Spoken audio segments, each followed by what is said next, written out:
정관용의 시사본부.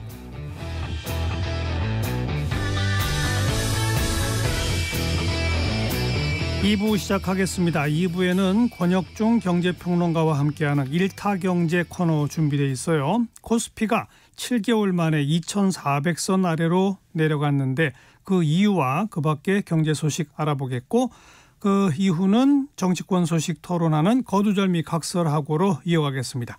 KBS 1라디오의 모든 프로그램 유튜브에서도 함께할 수 있습니다. 실시간 방송 보실 수 있고요. 정치, 경제, 사회, 문화 이 다양한 주제의 콘텐츠도 많이 마련되어 있습니다. KBS 1라디오 유튜브 채널 구독, 좋아요, 댓글 부탁드립니다. 2부 출발하죠.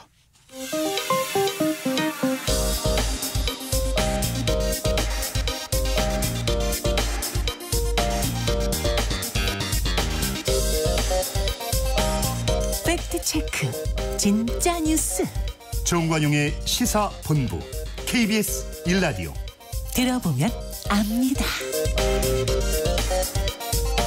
일타경제 시간입니다. 권혁중 경제평론가 어서 오세요. 네, 안녕하십니까. 코스피가 2,400선이 붕괴됐어요. 네. 7개월 만에. 네, 맞습니다. 이게 코스피니까 우리나라의 주식시장에 이제 활력이 좀 잃어가고 있다라고 좀 볼 수가 되겠는데, 그러니까 뭐 사실 주식시장의 코스피나 코스닥이 오를 수도 있고 떨어질 수는 있겠죠. 하지만은 요즘의 추세는 확실히 이제는 우리나라의 경제 활력이 둔화되고 있다라는 것을 이제 좀 반증을 하고 있는데, 예. 그런 이유 첫 번째로 본다 그러면 이제 2,400선이 붕괴된 게 장기채, 그러니까 미국의 이제 장기채 금리가 이제 상승하면서 사실 이게 좀 영향을 줬습니다. 그러니까 네. 미국에서는요, 지금 파월 의장이 연방준비제도 그 의장이죠. 물가 상승률이 아직도 높다, 이런 얘기를 했고요. 무엇보다 미국의 경제는 고금리 상태로 생각보다 오래 이제 지속될 거다라고 이제 목소리를 딱 밝혔거든요. 그 목소리가 나온 직후에 이제 채권 시장에서 요동을 쳤는데, 예. 그래서 장중에서 이제 10년물 채권 금리가 이제 5% 선을 이제 돌파를 했었습니다. 그래서 굉장히 오르고 있다, 이렇게 보시면 되겠고, 그렇게 된다 그러면 투자자 입장에서 안전자산 채권 기대 수익률이 높아지거든요. 그러면 위험자산인 주식시장으로 돈이 안 흐르게 되죠. 그렇죠. 그래서 주식시장 입장에서는 악재다, 이렇게 보시면 되겠고요. 두 번째로는 뭐 여전히 우리나라나 뉴욕 시장에 영향을 미치고 있는 중동발 이제 무력 충돌, 이게 여파가 어디까지 갈지를 불확실성이 크다 보니까 맞아요. 외국인들의 매도세가 좀 계속적으로 나오고 있다. 그래서 지금 주식시장이 활력을 좀 잃어가고 있다고 말씀을 드립니다. 첫 번째 요인이 미국 10년물 국채금리 쇼크 이거잖아요. 맞습니다. 국내 금리에는 영향이 없을까요?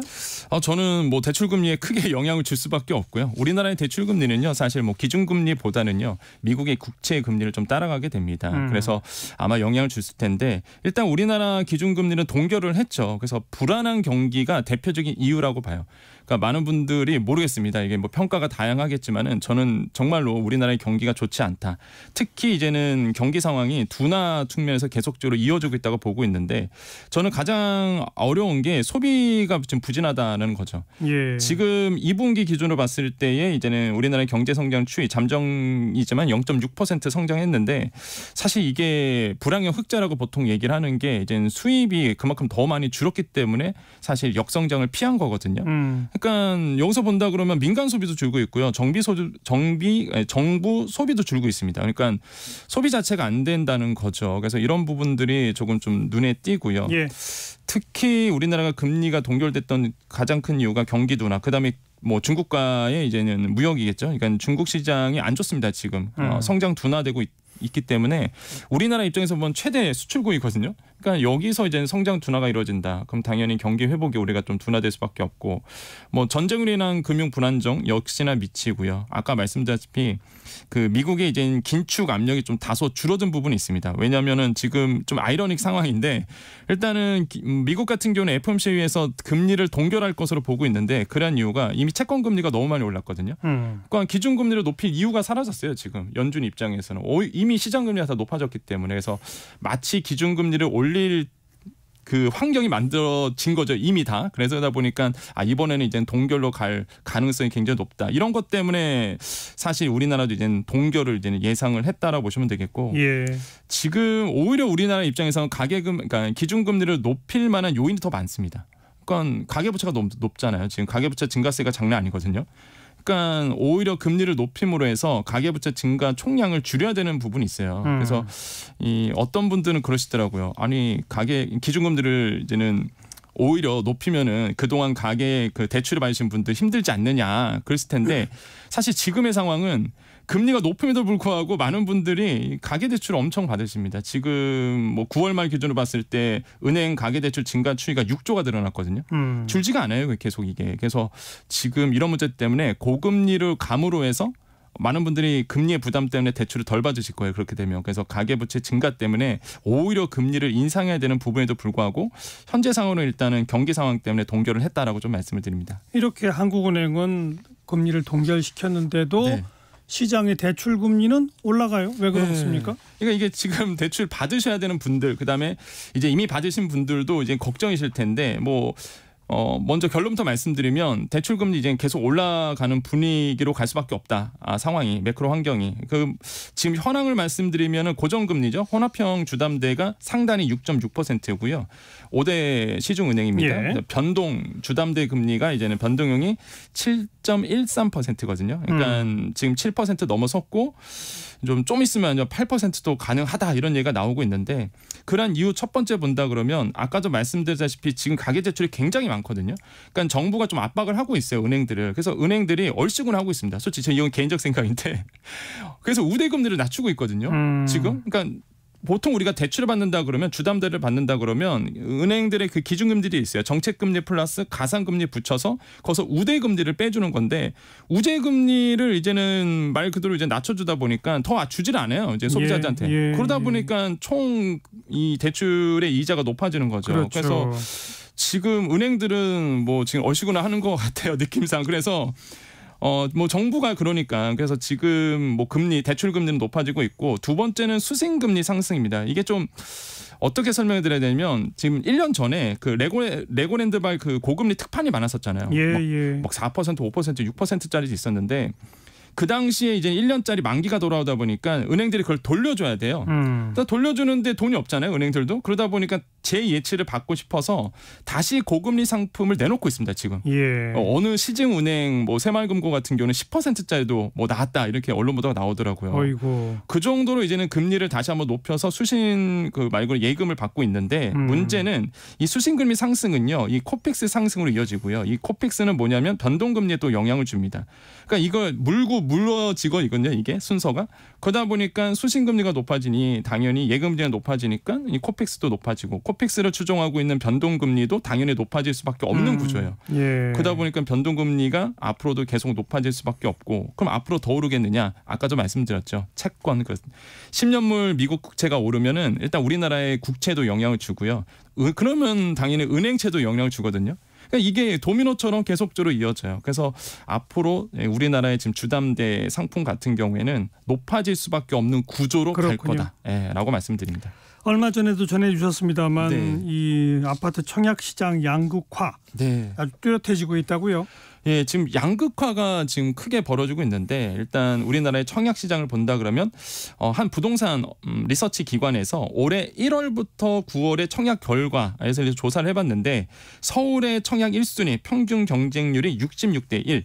근데 지방은 전국 평균으로 봤을 때는 9대 1이었어요. 그러니까 이게 양극화가 일어난 거죠. 그러니까 서울에서만 서울 수도권에서만 많은 분들이 청약을 뛰어들고 있고 지방 부동산 같은 경우에는 사실 청약의 경쟁률이 저조하다 이렇게 보시면 되겠고 그런 이유를 뽑는다 그러면 역시나 저는 뭐 특례 보금자리론 이게 나왔기 때문에 사실 잘못된 시그널을 좀 줬다라고 저는 생각을 해보겠고요.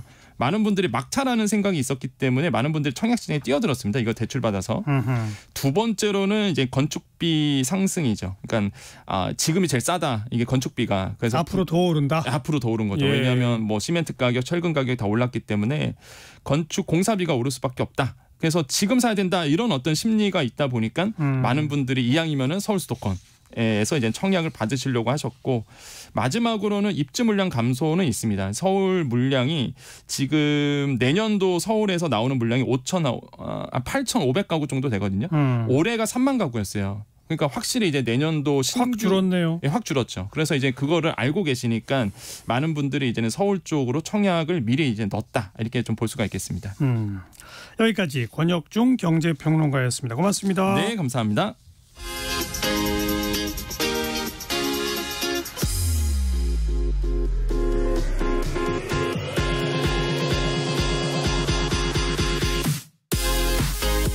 대한민국 시사의 중심 토요일 일요일 낮 12시 10분 KBS 1라디오 정관용의 시사본부.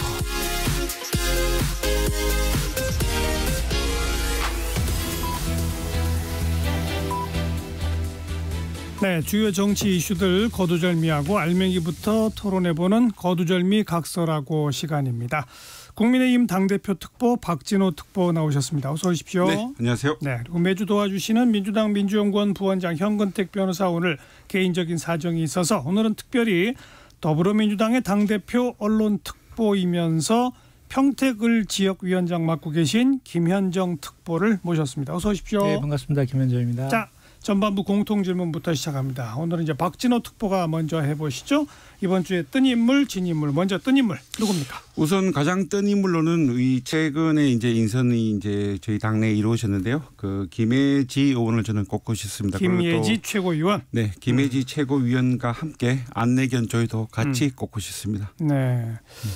깜짝 발탁이죠, 어찌 보면. 그렇습니다. 저는 이번 인선에 있어서 가장 백미로 꼽힐 수 있다라고 생각을 하고요. 그 이유가 지난 6월 이제 본회의 당시에 이제 사회적 약자에 대한 본인이 그 발의한 법안을 설명하는 과정에서 이제 그 물고기 이제 코리에 대한 이야기를 하면서 사실상 여야 의원 모두로부터 이제 기립 박수까지 이제 받았는데요. 저는 이제 김혜지 그 의원이 최고위원으로 이제 그 앞으로 이제 활동을 하면서 우리 그 당 내에 이제 최고위원들 역시도 좀 그 이제 정쟁에 대한 우리 당의 입장을 밝히는 것도 중요하지만 그보다 더 중요한 것은 우리가 국민의 마음을 그 국민의 그 진정성 있게 국민의 마음을 이제 그 잡는 데 있어서 좀 정책적 그 대안에 대한 분명한 그 차별성을 부여해야 될 것으로 보입니다. 다른 기사에서 보니까 최고위원으로 발탁된 후에 최고위원 회의에서 이 정쟁성 이슈에 대한 국민의힘의 현수막이 어마어마하게 많잖아요. 맞습니다. 그거 다 떼자 이런 제안을 해서 받아들여졌다고 그러더라고요. 맞습니다. 저는 이제 사실상 김혜지 의원이 본인이 이제 그 지난 본회의에서 소개한 아마 우리 최고위원들 사이에서 새로운 그 물고기 그 코리가 되지 않을까 기대하고 있습니다. 예. 자, 김현정 특보는 금주에 뜬 인물 누구를 뽑으셨습니까? 저는 김한길 전 의원이 가장 뜬 것 같아요.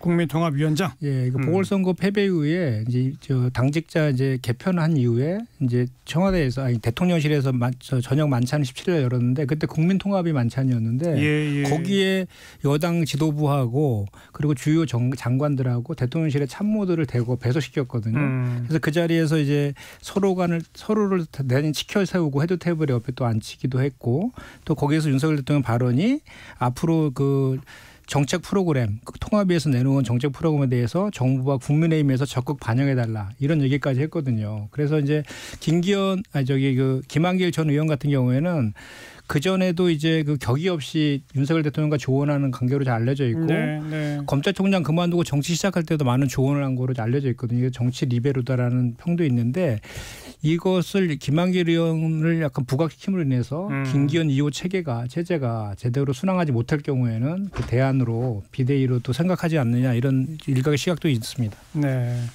뭐 김한길 위원장의 역할론도 계속 끊이지 않고 나오니까 이 문제는 잠시 후에 다시 한번 좀 이야기 나눠보도록 하고요. 자, 이제 금주의 진인물로 가봅시다. 박진호 특보 누굽니까? 저는 그 이재명 민주당 당대표를 이제 꼽고 싶은데요. 그 이유는 이제 그 지금 재보궐 선거가 끝난 지가 벌써 10일이 지났습니다. 그런데도 이제 다음 이제 23일 날 이제 그 당무 복귀를 앞두고 있다고 이제 그 언론 보도가 있습니다. 지금 이제 민주당 내에 이제 그 이재명 당 그 대표를 보는 데 있어서 여러 사안 중 하나가 과연 그 과거 이제 그 체포 동의안에 대해서 이제 가결한 그 의원과 또 가결한 의원으로 보이는 그분들에 대해서 어떠한 입장을 가질 것인가. 그런데 이 부분에 대해서 지금까지 계속 침묵을 가지고 있는 부분에 대해서 많은 이제 의혹이 정치적 이제 의도가 과연 어떤 것일까에 대한 궁금증이 지금 지속적으로 제기되고 있고요. 사실상 이 시간이 10일이라는 시간이 지나는 동안 그 부분에 대해서 구체적 메시지를 못 내고 있어서 저는 오히려 본인이 그 정치적 기회를 좀 스스로 잃고 있는 거 아닌가 그런 안타까움이 듭니다. 네. 다음 주 당무 복귀 원래 뭐 지난 월요일쯤 당무 복귀한다고 하지 않을까 추측됐는데 일주일 일단 연기가 됐으니까 이 얘기도 우리 이제 후반부에 좀 이야기를 나눠보도록 하고. 자, 김현정 특보는 금주의 진인물 누굽니까? 저는 이주호 장관을 뽑겠습니다. 교육부 장관. 예, 지금 사실 선거 패배 후에 이제 그 정부 여당에서 국면 전환용으로 국민적 관심사가 높은 의대 정원수 저기를 늘리는 그런 정책을 이제 발표를 했잖아요. 그래서 그걸 가지고 좀 국면을 전환하려고 했는데 이주호 장관이 거기서 그 뭡니까 그 자유 전공자로 입학한 학생들도 예, 의대 진학을 허용하는 그 말을 해가지고 그 의미를 많이 퇴색시켜버리는. 그래서 바로 대통령실에서 그거에 대해서 반박하면서 그 통실에서 전혀 검토되지도 않았고 계획도 없다 이렇게 해서 아니 이주호 장관의 체면이 완전히 구겨진 그런 거를 뽑고 싶습니다. 알겠습니다. 자, 이 보궐선거 패배 이후에 김기현 대표 체제가 어떻게 되느냐 뭐 설왕설래 말들이 많았는데 일단 김기현 2기 체제로 출범을 하고 뭐 다음 주 월요일쯤에 혁신위원장 인선한다 그러고 뭐 총선 기획단도 발족한다고 그러고 그러지 않습니까? 이건 우리 김현정 특보가 민주당에서 볼 때 지금 국민의힘의 이런 식의 어떤 변화 어떻게 평가하세요? 사실은 그 용두삼이라고 저는 보는데요. 용두삼이. 예, 강서구청 보궐선거 패배의 일차적인 책임은 누가 봐도 윤석열 대통령이죠. 윤석열 대통령인데 대통령이 책임을 질 수 없는 노릇이니까 그거에 대해서 뭐 사면하고 공천 윤심을 따라서 이제 부득이하게 공천을 했지만 그래도 당 대표인 김기현 대표가 책임지는 모습이 국민들이 바라는 눈높이였을 것인데 결국은 대통령의 또 말 한마디 차분하게 지혜롭게 수습해라 이 말 한마디에 그냥 당직자들을 꼬리 자르기 식으로 해서 바꾸는 선에서 이기 지도 체제가 다시 이제 출범을 하지 않았습니까? 예. 그래서 결국은 이것이 이제 국면 전환용 개편 같고 결국은 윤석열 대통령이 그 내정하고 있는 그 분들을 총선에서 공천하는 그 역할까지를 김기현 대표가 수행하라는 그런 그 의미를 내포하고 있는 그런 거라고 봐서 이것이 과연 진정성이 있을 것인가 그리고 이기 김기현 호가 제대로 수락할지에 대해서는 대단히 좀 의구심이 듭니다. 네, 용두삼이의 꼬리 자득이라는데요. 어떻게 보십니까? 우선 제가 이제 좀 큰 틀에서 이제 그 2기 지도부 출범 그다음에 이제 앞으로 구성될 혁신위원회 그리고 앞으로 이제 출범할 이제 그 총선 기획단 이제 그 함께 말씀드리고자 그림을 하면은 그려주시죠. 우선 2기 지도부의 이제 그 구성원에 대해서 이제 당 내외적으로 좀 다양한 평가가 있는 것은 사실입니다. 근데 그러한 평가보다도 더 중요한 것은 2기 지도부의 이 그 주요 당직을 이제 맡은 이제 의원들 역시도 본인의 막중한 책임감을 느껴야 될 것이고 본인이 그러한 이제 당무를 수행하는 데 있어서 어떻게 보면은 당의 그 어떻게 보면은 지금의 당이 위기를 돌파하는 데 있어서 제대로 기여를 못할 경우에는 사실상 본인의 뭐 다음 총선 출마뿐만 아니라 정치적 생명까지 상당한 타격을 입을 수 있고요. 그 총선 기획단 같은 경우에는 뭐 여야 할 것 없이 이제 총선을 앞두고 이제 사실상 뭐 항상 이제 그 출범하는 조직이고 또 이 총선 기획단은 사실상 이제 그 실무 조직이라고 이제 봐야 되는 것이고 이제 최고위나 이제 공천관리위원회나 또 저희 지금 당 같은 경우에는 이제 구성될 혁신위원회의 이제 결정을 따라서 그 이해하는 그 기구라고 봐야 되기 때문에 제가 봤을 때 큰 정치적 의미를 부여할 필요는 없을 것 같고요. 지금 우리 그 당이 어쨌든 보궐선거 이후에 이제 그 위기에 직면해 있는 것은 사실이고 그 위기감은 뭐 당내뿐만 아니라 대통령실도 뭐 충분히 공감하고 있는 분위기 속에서 과연 어떠한 혁신위원회가 이제 구성될 것인가가 가장 중요하고 또 어떠한 혁신위원회가 구성이 돼서 어떤 분이 혁신위원장을 맡고 또 그 혁신위에서 어떠한 혁신안을 내놓느냐에 따라서 가장 심각하게 타격을 받을 분은 당연히 김기현 대표입니다. 그렇기 때문에 지금 뭐 제가 봤을 때는 뭐 원래 뭐 주말 사이 이제 뭐 다음 주 월요일 뭐 이렇게 이제 다양하게 이제 언론에서 이제 그 예측하고 있는데요. 그러한 이제 그 언론의 그 여론 조성 분위기에 저희 당 지도부가 휩쓸릴 이유가 전혀 없다라고 생각합니다. 왜 그런가 하면은 혁신위원회는 조금 출범을 늦춰도 된다. 근데 뭐 그 늦춘다라는 것이 무한정 늦출 수는 없는 것이고요. 뭐 적어도 이제 뭐 수일 내에 적어도 발표도 다음 주 이내에는 당연히 돼야 되겠죠. 그 이상 늦춘다는 것은 또 이제 그 김기현 대표의 이제 리더십에 대해서 또 다양한 이제 의혹이 제기될 것이기 때문에 저는 이제 단순히 이제 며칠간을 서두러서 이제 누구를 앉히는 것보다는 과연 우리가 어떠한 인물을 제대로 그 위원장에 앉혀서 그 위원장이 어떠한 역할을 할 것인가가 사실상 총선을 앞둔 지금 상황에서는 저희들이 위기 속에서 제대로 된 기회를 찾을 수 있는 지금 현재에서 판단할 수 있는 유일한 돌파구라고 생각합니다. 그러니까 김기현 2기 임명직 지도부는 큰 의미가 없고 사실은 혁신위원회가 의미가 있다 이 말인데. 지금 현재로서는 이제 2기 지도부가 의미가 없다라기보다는 이제 그 혁신위원회 활동의 그 어떻게 보면 비중이 더 크다. 높다라는 것을 제가 이제 말씀드린 겁니다. 누가 위원장이 됩니까?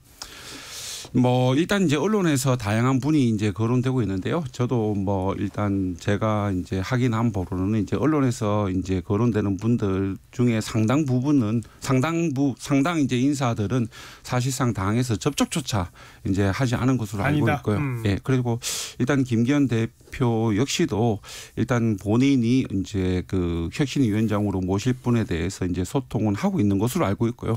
네, 아직 정해지지 않았습니까? 네. 그 누구와 소통하는 것조차도 당내 김기현 대표를 포함한 극히 소수만 알고 있고 전혀 뭐 당내 인사들도 뭐 일부 언론에서 이제 말씀하시는 부분이 있지만 그 부분에 대해서도 저는 사실인지만은 좀 의문이 듭니다. 뭐 김한길 통합위원장 얘기도 나오고 정운찬 전 총리 얘기도 나오고 하태경 의원 얘기도 나오고 뭐 그냥 그 정도인 것 같은데. 저는 이게 사실은 윤석열 아까 좀 말씀드렸지만 이 강서 그 이제 보궐선거의 패배에 대해서 윤석열 대통령과 김기현 대표 가장 큰 책임이 있는데 이것을 지금 책임을 면피하기 위해서 만든 게 이제 혁신을 띄운 거라고 보거든요. 그래서 아까도 제가 말씀드렸지만 이 혁신위가 정말 국민들한테 진정성을 있게 보이려면 최고위에서 의결로 혁신위에게 정권을 준다라는 의결뿐만 아니라 그 내용 안에 내년도 공천에서 그 당에서 자체적으로 공천을 할 수 있도록 공천 기준까지 만드는 권한까지를 줘야 된다. 그렇지 않으면 아까도 제가 얘기한 것처럼 윤석열 대통령이 내정한 사람들을 공천하기 위해서 김기현 대표가 이렇게 지금 이 자리를 지키고 있다라는 거에서 그 의혹에서 벗어날 수 없다라고 저는 생각하고요. 네. 적어도 이런 정도의 사람이라고 하면 저는 그 유승민 전 의원이나 이준석 전 대표 정도는 시켜야지 국민들이 그런 의혹에서 좀 신뢰를 갖지 않을까 이렇게 생각합니다. 김현정 대표는 도저히 되지 않을 얘기를 지금 제안하고 계십니다.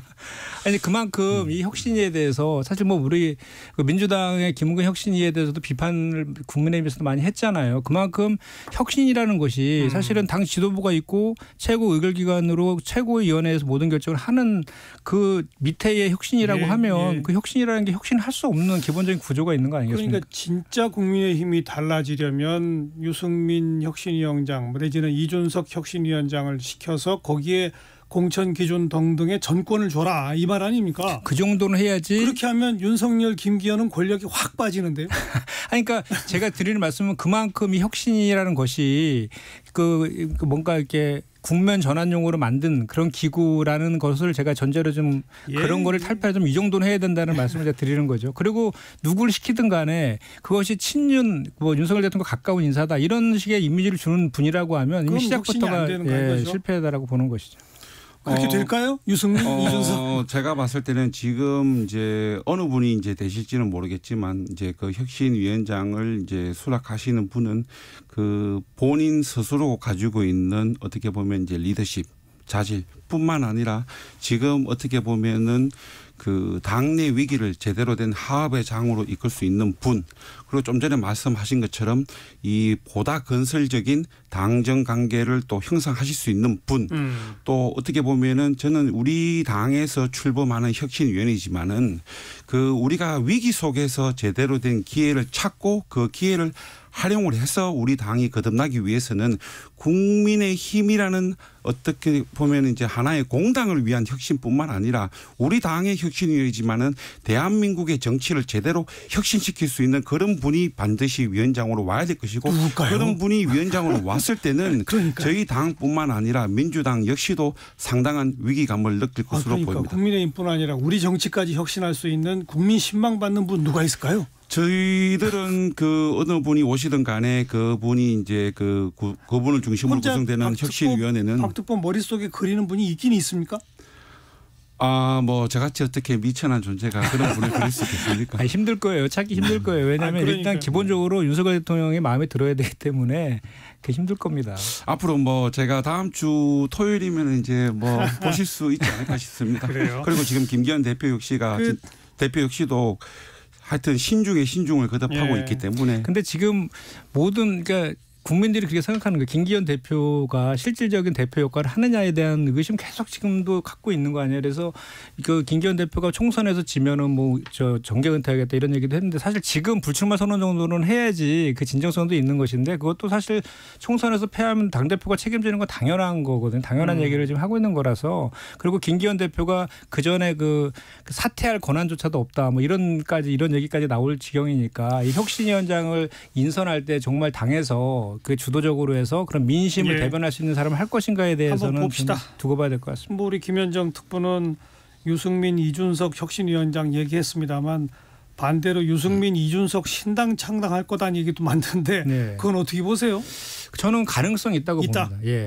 왜냐하면 지금 이제 많은 분들이 이제 신당은 힘들고 탈당을 해서 무소속으로 출마할 것이다라는 얘기를 많이 하시던데 지금 현재 우리가 연동형 비례제가 지금 도입돼 있고 그게 안 없어졌어요. 아직 그 법이 그대로니까요. 예, 그리고 캡도 없어졌습니다. 그래서 그 상황이면은 지금 현재 그 이준석 전 대표나 유승민 전 의원 같은 경우에는 그 인지도라든지 또는 중도 보수를 포용하는 그 상징성이 대단히 있기 때문에 충분히 저는 그렇죠. 대여석 정도 이상은 충분히 비례대표를 확보할 수 있죠. 확보할 수 있다고 생각하거든요. 그러니까 신당 창당 충분히 가능하다. 네, 그리고 뭐 그러니까 제가 말씀드린 신당은 뭐 전국적인 지역구에서 후보를 내서 뭐 20, 30석을 얘기하는 신당이 아니라 일단 이준석 전 대표나 유승민 전 의원이 그 국회에 입성을 하는 게 저는 중요하다고 보거든요. 거기에서 더 기반을 더 늘려갈 수 있기 때문에 과거의 사례를 보더라도 뭐 많은 의원들이 나가서 새로운 정당 만들어도 성공한 사례는 거의 없지 않습니까? 그렇기 때문에 그런 방식이 아니라 일단 비례정당으로 해서 일정 수가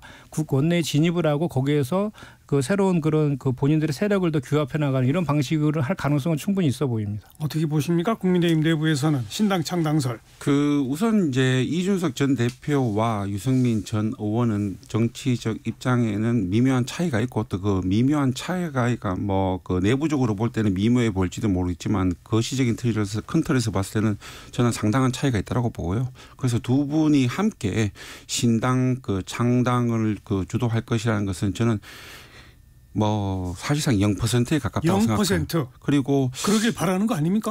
아닙니다. 저는 뭐 제가 일단 뭐 과거 이제 저희들 이제 2016년 이제 총선 시점으로 좀 돌아가 본다고 하면은 그때 당시 이제 우리가 이제 그 바른정당이 이제 그때 이제 만들어졌고 그때 이제 이준석 지금 이제 그때 당시 이제 그 뭐 전 대표도 마찬가지고 이제 유승민 전 의원도 그때 당시 이제 참여를 했는데요. 이 두 분 모두 역시 그때 당시 제가 이제 그 창당 과정에 이제 간접적으로 관여한 입장에서 봤을 때 창당을 적극적으로 그 어떻게 보면 참여하신 분들은 또 아닙니다. 그리고 또 우리나라에서 대한민국의 지금 현실적인 현재의 정치적 지형에서 봤을 때 이 신당이 그래도 어느 정도 성공하기 위해서는 어떤 특정 지역에 기반을 두든지 특정 계층에 기반을 두든지 어떤 아주 뭐 어떻게 보면 특정 그 정책적 그 이념을 분명하게 해야 되는데 좀 전에 말씀하신 것처럼 단순히 그 이제 그 어떻게 보면은 그 비례대표 이제 몇 분을 선출하기 위해서 당을 이제 만들었다라고 했을 때 그 당이 그 제대로 존속할 수 있을까? 또 만약에 또 그 이제 뭐 이준석 그 전 대표나 유승민 전 의원이 그런 용도로 당을 그런 정치적 목적으로 당을 만들고 본인들이 당선된다라고 하더라도 그 당원들로부터 제대로 지지를 받을 수 있을까? 그래서 저는 신당 창당에 대해서는 매우 회의적인 입장입니다. 그런데 이제 이런 시나리오가 가능하거든요. 뭐냐면 윤석열 대통령이 이제 계속해서 대통령을 해서 힘이 어느 정도 순간되면 점점 빠질 수 있거든요. 그러면은 그렇게 신당을 만들어서 몇 석의 의원 수라도 하더라도 나중에 국민의힘과 다시 합당을 할 수가 있어요. 그럼 주도 세력으로 들어갈 수 있거든요. 그 가능성 분명히 열려 있는 거기 때문에 그래서 일단은 유승민 전 의원의 이준석 전 대표가 원내에 들어가는 게 일차적으로 목표로 세우고 들어간다고 하면 저는 그런 가능성은 충분히 열려 있다고 봅니다. 하태경 의원 같은 경우는 만약 신당이 정말 창당된다면 국민의힘한테는 엄청난 악재다. 뭐 이런 분석을 하던데 그래서 뭐 유승민은 몰라도 이준석 공천 줘야 된다. 뭐 이런 주장들을 하던데 그런 논의가 당내에 지금 있습니까?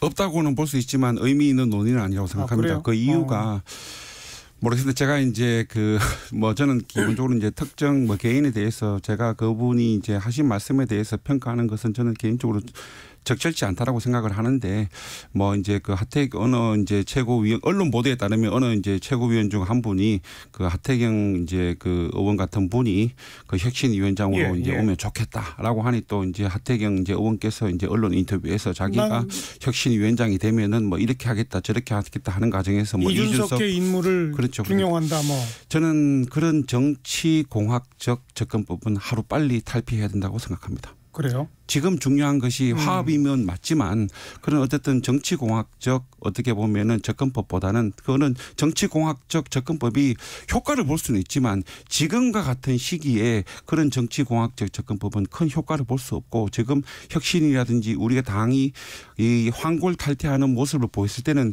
가장 중요한 것은 이 당내하뿐만 아니라 당원들의 당심을 잡는 것뿐만 아니라 우리가 국민에게 제대로 된 모습을 보여줄 때 가능하다라고 저는 생각합니다. 그러니까 그 국민에게 제대로 된 모습이 중도 보수층, 중간층을 확보해야 된다는 거 아닙니까? 그것은 이제 선거의 승리라는 것을 고려했을 때는 당연한 이제 논리이지만 저는 저희 혁신위원회가 출범이 되면은 제대로 된 대한민국의 정치 혁신을 가장 큰 목표로 잡고 그 혁신의 대상은 우리 당뿐만 아니라 민주당도 마찬가지고 모든 정치인들이 그 대상에 포함될 수 있도록 국민이 느끼게끔 해줘야지 우리 정치가 변화될 수 있다라고 생각합니다. 정치적 기득권 타파 이런 쪽이 맞습니다. 되겠군요. 네. 그런 혁신을 앞장서 실천해가면 국민 마음 잡을 수 있다. 맞습니다. 그래요. 김한길 위원장 역할론이 솔솔 나오던데 김한길 위원장은 민주당 쪽 사람이잖아요. 이쪽 이었었잖아요. 역할이 앞으로 크게 있을까요? 어떻게 보세요? 좀 있을 것 같아요. 실제로 저희가 국민의힘 분들한테 들어봐도 윤석열 대통령이 김한길 전 의원에 대해서 대단히 신뢰를 하고 있다라고 하고 필요할 때마다 조언을 구하는 그런 분이라고 하더라고요. 그래서 아까도 제가 서두에 말씀드린 것처럼 국민통합이 만찬에 여당 지도부 등 다 이렇게 불러서 한 것도 힘 실어준 거죠. 힘 실어준 거라고 보여지고 그런데 이제 김한길 전 의원이 위원장이 어떤 역할을 할 것인가에 대해서는 좀 갈리더라고요. 그냥 이기 체제가 잘못되면 비대위원장으로 올 수도 있다라는 얘기도 있고 마쿠에서 전략가의 역할을 할 것이다 이런 얘기도 하고 있는데 지금 제가 듣기로는 김한길 위원장이 국민통합위원장을 맡은 이유 중에 하나가 이제 우리 민주당 인사들을 영입해서 또 이렇게 윤석열 대통령을 중심으로 하는 그게 신당이든 아니면 이게 국민의힘 내부에서든 그런 세력들을 좀 더 크게 규합시키려고 하는 그런 의도가 분명히 있었던 것인데 그거는 지금 잘 안 되고 있다라고 제가 좀 알고 있거든요. 그럼에도 불구하고 윤석열 대통령의 스타일상 보면 본인이 신뢰하는 사람한테 계속해서 같이 하려는 그런 습성이 있잖아요. 그리고 근데 당내에서는 김한길 위원장에 대해서 좀 이렇게 되게 견제하는 것 같아요. 민주당 출신이어서 민주당 출신을 갖다가 이렇게 얼굴로 세우면은 보수층이 그에 대해 동요할 수 있다 이렇게 하지만 그렇지 않은 것이 내용이 중요하거든요. 근데 우리 민주당도 사실 김종인 비대위원장 영입해서 그래서 총선 치른 적이 있기 때문에 그렇게 그런 분들이 실질적인 내용을 가지고 그런 분들이 뭔가 역할을 맡으면 권한을 주잖아요. 그 권한을 가지고 분명히 저는 그런 거에 정무적 감각이 워낙 뛰어나신 분들이기 때문에 분명히 소개 성과를 만들어내고 오히려 그런 것들이 우리 민주당 입장에서 보면 부담으로 다가올 수 있죠. 김한길 위원장 역할 합니까? 저는 일단 그분께서 지금 현재 이제 국민통합위원장이라는 자리를 맡고 계시고 또 지금과 같이 이제 당과 이제 대통령실이 이제 정치적 위기를 직면한 상황에서 그 자리가 매우 중요하다고 생각합니다. 그래서 최근에 이제 대통령께 누구보다도 이제 고언과 이제 진언을 아끼지 않은 것으로 이제 알려졌고요. 또 그분께서 그러한 역할을 충분히 수행하실 수 있을 것이라 생각이 되고요. 또 그러한 이제 그분께서 그러한 역할을 제대로 수행할 때 우리 당과 대통령실이 이제 공감할 수 있는 정책적 영역이 더욱더 이제 확대되리라고 생각하고 있고요. 그렇게 되면 이제 자연스럽게 우리가 이제 지금 이제 집중하고자 하는 이제 민생 정책이라든지 또 이제 민심에 보다 더 다가갈 수 있는 중요한 계기가 마련될 것으로 보입니다. 청년층한테는 김한길 위원장이 인지도가 좀 있습니까? 없습니까? 어때요? 청년층한테 김한길 위원장은 인지도는 사실 높진 않죠. 그러니까요. 예. 높진 않은데 그럼에도 불구하고 뭐 이렇게 정치를 떠나 있었던 기간이 좀 길어가지고 그래도 워낙 뭐 20년 동안 당을 5번인가 만드셨다고 하던데 DJ 때부터 뭐 정책기획수석 하면서 이렇게 정책통으로 좀 알려져 있고 여야를 이제 넘나들면서 이렇게 이제 많은 그 풀들 아는 사람들이 많이 네트워크 형성되어 있는 그런 분이라서 분명히 정치적인 그런 거는 있는 거죠. 그런 것 때문에 뭐 국민의힘 당에서 정부에서 이렇게 중용하고 있는 거 아닌가 싶습니다. 그 뭐 청년청으로부터의 이제 뭐 인지도나 지지도를 이제 고민했을 때 저희들 흔히 정치권에서 이제 그 어떻게 보면 가장 그 손쉬운 선택이 그 세대를 대변할 수 있는 그 나이대의 이제 인물을 이제 기용하는 것인데요. 저는 우리 대한민국의 그 청년들의 정치에 대한 바람 그리고 본인들의 미래에 대한 고뇌할 때 그분들의 마음을 그분들 나이대의 사람이 대변할 수 있다라는 옹졸한 생각은 전혀 하고 있지 않다라고 생각합니다. 대한민국의 청년은 본인들의 미래를 위한 선택하는 거기 때문에 본인들의 미래에 가장 부합하는 정책을 내놓을 수 있는 분을 원하는 것이지 그런 측면에서 나이는 제가 봤을 때 중요하지 않고요. 그리고 또 그 김한길 이제 그 위원장이 현재 그 자리에서 어떠한 어떻게 보면은 그 정책적 대안을 내놓고 또 그러한 대안이 당과 대통령실에서 어떻게 소통되느냐에 따라서 젊은 층의 마음은 충분히 사로잡을 수 있다라고 생각합니다. 오늘 두 분이 다 김한길 위원장은 뭔가 큰 역할을 할 거다라고 했으니까 의견 일치를 봤으니까 좀 지켜봅시다. 네, 말씀하세요. 그러니까 저는 그냥 윤석열 대통령이 정치 리베로로 김한길 그 위원장에 대한 신뢰가 많이 있기 때문에 그 가능성을 제가 얘기한 거고요. 김한길 위원장이 국민의힘의 간판으로 뭔가 역할을 맡았을 때 성공할지 여부에 대해서는 저는 사실 좀 회의적입니다. 예. 왜냐하면 그 김한길 의원이 그동안 했던 정치 이력을 보게 되면 대단히 당을 많이 만들었고 깨고 나가고 하는 것들이 계속 그 중복돼 왔었거든요. 그런 거에 대한 기본적인 신뢰 자체는 기저에는 지금 없는 상태이기 때문에 그렇다. 알겠습니다. 1시 37분 막 지났네요. 잠깐 교통정보 전해드리고 토론 이어갈까요? 이현 씨. 네, 나들이길 지금도 가장 어려운 곳은 경부고속도로 부산 쪽입니다. 충청권을 지나는데 많은 시간을 보내고 있습니다. 천안 분기점에서 옥산 쪽으로 26km 구간 답답하고요. 청주 분기점에서 주감 휴게소 쪽으로 천천히 가고 있습니다. 논산 천안